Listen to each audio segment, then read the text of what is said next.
Welcome to SwillinGrog's Wonderful World of Beer. Well, it's Christmas Eve here in Australia and I finally got some time to do a beer review.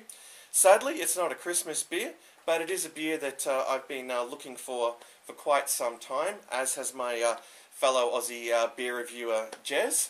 It's Anchor Steam Beer, 4.9% alcohol by volume, brewed by the Anchor Brewing Company of San Francisco, California.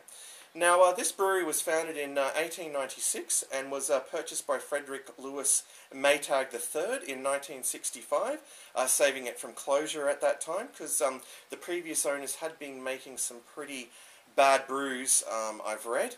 Now, this version of Anchor Steam Beer actually started being brewed there in 1971, so it's been brewed in this form for about 41 years now.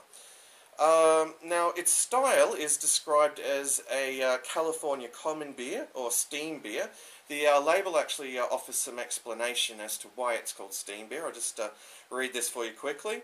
Anchor Steam brand beer derives its unusual name from the 19th century, when steam seems to have been a nickname for beer brewed on the west coast of America under primitive conditions and without ice.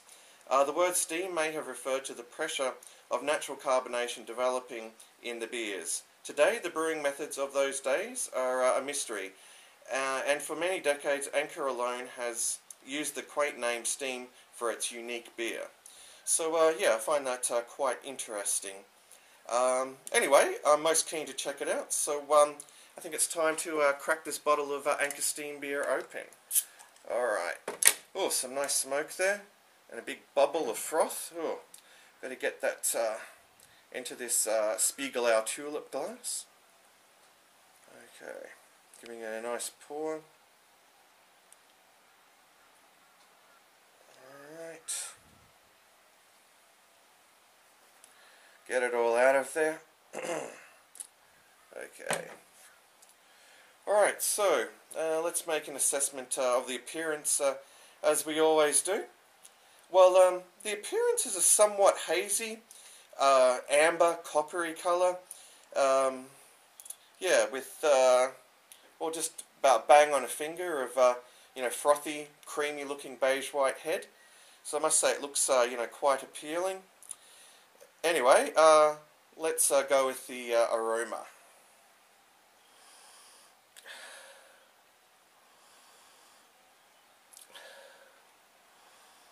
Well, the aroma's an interesting one. You know, I'm picking up a faint smell of, you know, light, sort of toasted caramelly malts, and an even fainter smell of grassy, you know, citrusy hops. You know, I read that it actually had like a woody aroma, but, you know, I'm not picking that up at all. Anyway, on to the most important part of the review, the taste test. Cheers to you all, and a Merry Christmas to you all as well.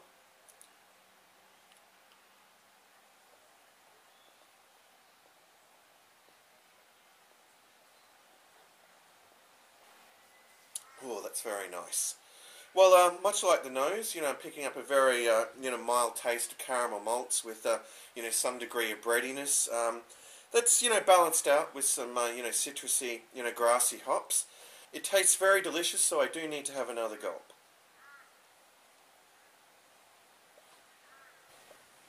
Well, it certainly holds this taste profile, and it's surprisingly light-bodied, you know, making it very drinkable and very sessionable as well. As far as the price point goes here in Australia, it's you know, quite a pricey brew and quite hard to procure as well.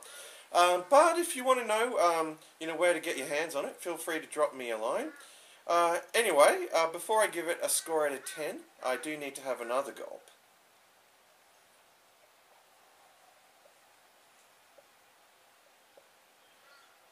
Well, in conclusion, it's quite a tasty brew. As you can see, I've nearly, you know, finished the entire glass.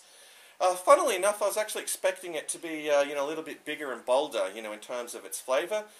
But, you know, all in all, it's quite, you know, interesting and unique. So on those grounds, I'd be inclined to give it an 8.5 out of 10. It's not mind-blowing, but it's certainly well worth checking out if you haven't checked it out before.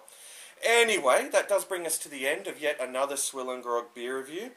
Hopefully I'll do another one before the year's out. So have a Merry Christmas and fare thee well all.